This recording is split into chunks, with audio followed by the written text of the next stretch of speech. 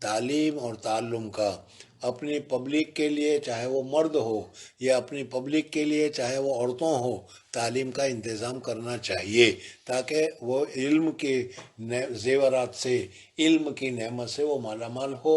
یہ بادشاہ کی بھی ذمہ داری ہے، حاکم کی بھی ذمہ داری ہے، بڑے لوگوں کی بھی ذمہ داری ہے۔ عزت الامام النساء، اس وجہ سے امام کو عورتوں کو نصیحت کرنی چاہیے، عورتوں کو تقریر کرنی چاہیے، عورتوں کو سمجھانا چاہیے، یا ان کا تعلیم کا انتظام کرنا چاہیے، یا ان کے تعلیم کا انتظام کرنا چاہیے۔ جی، حدثنا سلیمان ابن حرب، حضرت عبداللہ ابن عباس رضی اللہ تعالیٰ عنہ کی روایت ہے، قال اشہد علی النبی صلی اللہ علیہ وسلم، یعنی حضرت عبداللہ ابن عباس رضی اللہ تعالیٰ عنہ حضور اقدس صلی اللہ علیہ وسلم سے ہی حدیث کو ذکر کر رہے ہیں، حدیث کو ذکر کر رہے ہیں، اور تاکید کے لیے فرماتے ہیں کہ میں گواہی دیتا ہوں کہ حضور اقدس صلی اللہ علیہ وسلم نے یہ فرمایا، اشہد علی نبی صلی اللہ علیہ وسلم، او قال عطا اشہد علی ابن عباس، یا تو عطا نے کہا کہ میں نے حضرت عبداللہ ابن عباس رضی اللہ تعالیٰ عنہ سے سنا ہے، اور بالکل سنا ہے، اسی کے اوپر میں گواہی دیتا ہوں، ان نبی صلی اللہ علیہ وسلم، حضور اقدس صلی اللہ علیہ وسلم ایک مرتبہ نکلے۔ یہ کب نکلے، کیا واقعہ ہوا؟ یہ اصل میں ہے عید کا موقع تھا۔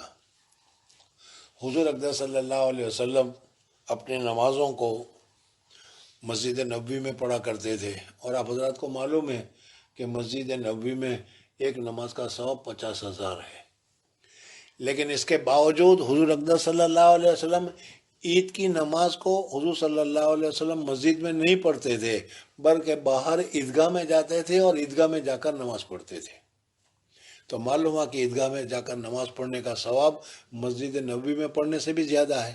بہرحال مسجد میں پڑھنا بھی درست ہے، منع نہیں ہے، لیکن جہاں عیدگاہ ہو، جس شہر میں عیدگاہ ہو، تو اس میں عیدگاہ میں جا کر پڑھنا زیادہ افضل ہے۔ حضور صلی اللہ علیہ وسلم مدینہ منورہ میں عیدگاہ تھی، اس عیدگاہ یعنی ایک جگہ مقرر کی گئی تھی عید کی نماز پڑھنے کے لیے، حضور اقدس صلی اللہ علیہ وسلم اس میں تشریف لے جاتے تھے۔ جن دنوں میں حضور اقدس صلی اللہ علیہ وسلم مدینہ منورہ پہنچے، اس وقت مدینہ منورہ میں یہودیوں کی آبادی، دوسرے کافرین کی آبادی، اوس اور خزرج وغیرہ کی آبادی زیادہ تھی، اور مسلمانوں کی آبادی کم تھی۔ ابھی تو مکہ مکرمہ سے گنے چنے لوگ ہی ہجرت کر کے تشریف لائے تھے۔ مدینہ منورہ میں کچھ لوگ مسلمان ہوئے تھے اور مسلمان ہوتے چلے جا رہے تھے، لیکن اب تعداد کے اعتبار سے دیکھنے جائیں تو مسلمان اقلیت میں تھے، اور حضور اقدس صلی اللہ علیہ وسلم یہ بتانا چاہتے تھے وہاں مدینہ والوں کے لیے کہ یہ اقلیت میں ہونے کے باوجود بھی قلیل نہیں ہے، بہت کثیر ہے۔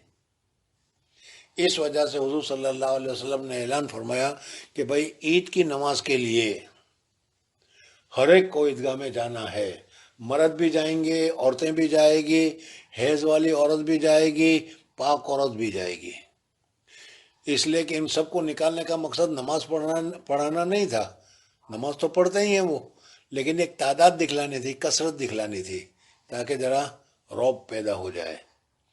اس لیے سب کو حضور صلی اللہ علیہ وسلم نے عیدگاہ میں آنے کا حکم دیا۔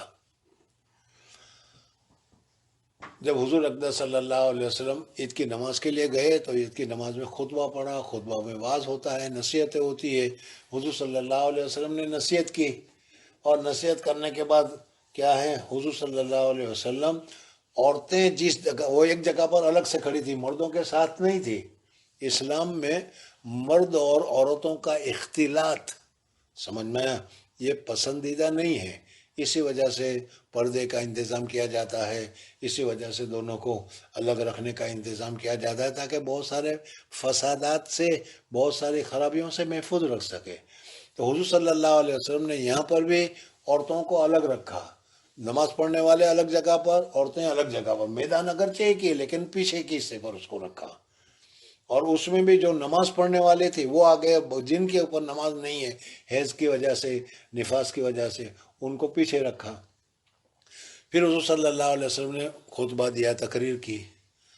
ظاہر بات ہے کہ وہ مائک کا زمانہ نہیں تھا، اس وجہ سے سب کو آواز نہیں پہنچی، اس لیے نماز سے فارغ ہونے کے بعد جب حضور صلی اللہ علیہ وسلم کو یہ احساس ہوا کہ عورتوں کو بھی دین کی بات بتانی چاہیے، دین کی بات ان کو سکھلانی چاہیے، امام کے لیے لازم ہے موعظتہن، ان کو کچھ وعظ کیا جائے، ان کے اس کو سامنے نصیحت کی جائے، ان کے سامنے دین کی باتیں رکھی جائے۔ تو حضور اقدس صلی اللہ علیہ وسلم حضرت بلال رضی اللہ تعالیٰ عنہ کو لے کر عورتیں جس جگہ پر بیٹھی ہوئی تھی اس جگہ پر حضور اقدس صلی اللہ علیہ وسلم تشریف لے گئے، اور تشریف لے جا کر حضور صلی اللہ علیہ وسلم نے عورتوں کے سامنے وعظ کیا اور ان کو نصیحت کی اور ان کو آخرت کی طرف توجہ دلائی۔ یہاں تک سمجھ میں آ گیا؟ اب وہ توجہ کیا دلائی، کیا الفاظ کہے، وہ جب آئیں گے تو بتائیں گے۔ بہرحال حضور اقدس صلی اللہ علیہ وسلم نے عورتوں کے پاس جا کر حضور اقدس صلی اللہ علیہ وسلم نے وعظ کیا، نصیحت کی۔ اس وجہ سے موجودہ زمانے میں بھی عورتوں کے لیے پردے کے ساتھ ان کی صنف نازک کی نزاکت کا اہتمام کرتے ہوئے، احساس کرتے ہوئے ان کو بھی وعظ اور نصیحت کرنی چاہیے، لیکن پردوں کا اہتمام ہونا چاہیے۔ موجودہ زمانے میں اگر عورتوں کا بھی اجتماع کیا جاتا ہے تو وہ پردے میں نہیں آتی، یا میک اپ کر کے آتی ہے، یا ویسے ہی کیا بہت ساری خرابیاں ہوتی ہے۔ اس وجہ سے علماء کرام ان فتنوں کی وجہ سے منع کرتے ہیں کہ خیر کی جگہ پر شر زیادہ پھیلے گا، سمجھ میں؟ اس وجہ سے کہتے ہیں کہ اپنے اپنے گھروں میں رہ کر ہی علم کو حاصل کرو۔ لیکن اگر کہیں ہو ایسا اور انتظام کیا جائے، پردوں کا انتظام ہو، بے پردگی نہ ہو، پھر کیا ہے وہ زیب و زینت کر کے نہ آئے، میک اپ وغیرہ کر کے نہ آئے، تو اس صورت میں عورتوں کا جمع ہونا اور ان کو وصیت کرنا، نصیحت کرنا، واعظ کرنا پردے کے ساتھ درست ہے۔ بس حضور اقدس صلی اللہ علیہ وسلم نے عورتوں کا، امام کا عورتوں کو تعلیم دینا اور نصیحت کرنا یہ امام کی ذمہ داری ہے۔ حضرت عبداللہ بن عباس کہتے ہیں کہ نبی کریم صلی اللہ علیہ وسلم خرج و معہ بلال، اور ان کے ساتھ حضرت بلال رضی اللہ تعالیٰ عنہ تھے۔ فظن انہ لم یسمع النساء، حضور اقدس صلی اللہ علیہ وسلم نے سمجھا کہ میں نے ابھی تقریر تو کی ہے، خطبہ پڑھا، لیکن وہ آواز عورتوں تک نہیں پہنچی، اس وجہ سے فوعظہن، حضور اقدس صلی اللہ علیہ وسلم عورتوں کے پاس گئے اور عورتوں کے پاس جا کر عید کے دن عورتوں کے پاس گئے اور عورتوں کے پاس جا کر حضور صلی اللہ علیہ وسلم نے واعظ کیا، وَأَمَرَهُنَّ بِالصَّدَقَةِ، اور حضور اقدس صلی اللہ علیہ وسلم نے عورتوں کو حکم دیا کہ وہ صدقہ کریں۔ یہ یہاں پر بھی حدیث میں اختصار ہو گیا ہے، مختصر ذکر کیا ہے۔ اصل میں حضور صلی اللہ علیہ وسلم نے وہاں جا کر کہا کہ عورتوں کی جماعت، میں نے جہنم میں تم کو بہت کثرت کے ساتھ دیکھا ہے۔ ایک عورت کھڑی ہو گئی، بھئی کیا بات ہے، ہم جہنم میں ہماری تعداد کیوں زیادہ ہوگی؟ تو کہا کہ کفر کی وجہ سے۔ عورت نے کہا کہ کیا ہم کفر اختیار کر لیں گے؟ کس وجہ سے؟ کہا کہ نہیں، تم شوہر کی ناشکری بہت کرتی ہو۔ یہ پوری حدیث ہے، سمجھ میں آئے نہیں؟ اور وہاں پر ہمیں بتاتے ہیں کہ اگر کسی عورت کو ساری زندگی اس کی ساری فرمائش پوری کرتے رہو، لیکن ایک فرمائش کسی وجہ سے پوری نہیں کی جائے گی، سب پر پانی پھر جائے گا، اور وہ یہی کہے گی کہ میں تیرے پاس آ کر مجھے ملا کیا، 2 چیچڑے اور 2 ٹھکرے، سمجھ میں؟ یہ ناشکری ہے، عورتوں میں ناشکری زیادہ پائی جاتی ہے۔ اس وجہ سے حضور صلی اللہ علیہ وسلم کو کہا کہ صدقہ کرو، تاکہ صدقہ کرنے کی وجہ سے اللہ تبارک و تعالیٰ تمہاری برائیوں کو دور کر دے اور تم کو جنت میں داخل کرے۔ فَأَمَرَهُنَّ بِالصَّدَقَةِ، یہ تو صاحب آج کل بھی الحمدللہ ہماری عورتوں کا دل اتنا نرم و نازک ہوتا ہے، ہماری عورتوں کا دل اتنا نرم و نازک ہوتا ہے کہ صحیح طور پر اگر ان کو آخرت کی بات دے کر سمجھاؤ تو وہ بہت کچھ صدقہ کرنے کے لیے تیار ہو جاتی ہے، سمجھ میں آئے؟ لیکن یہ تو صحابہ کی عورتیں تھیں، سمجھ میں آئے؟ حضور صلی اللہ علیہ وسلم نے جب فرمایا صدقہ کرو تو انہوں نے یہ نہیں کہا کہ چھٹے نہیں ہے، انہوں نے یہ نہیں کہا کہ نوٹنی لے کر آئی ہے، بلکہ اپنے اپنے کان میں، اپنے اپنے گردن میں جو سونے کے زیورات پہنے ہوئے تھے وہی نکال کر صدقے میں دینے لگی۔ یہ عورتوں کو سمجھنے کی ضرورت ہے۔ عورتوں سے روپے پیسے لے لینا تو آسان ہے، لیکن ان کے زیورات لینا بڑا مشکل ہے۔ لیکن یہ صحابہ کرام رضوان اللہ تعالی علیہم کی جو عورتیں تھیں، فَأَمَرَهُنَّ بِالصَّدَقَةِ، بس حکم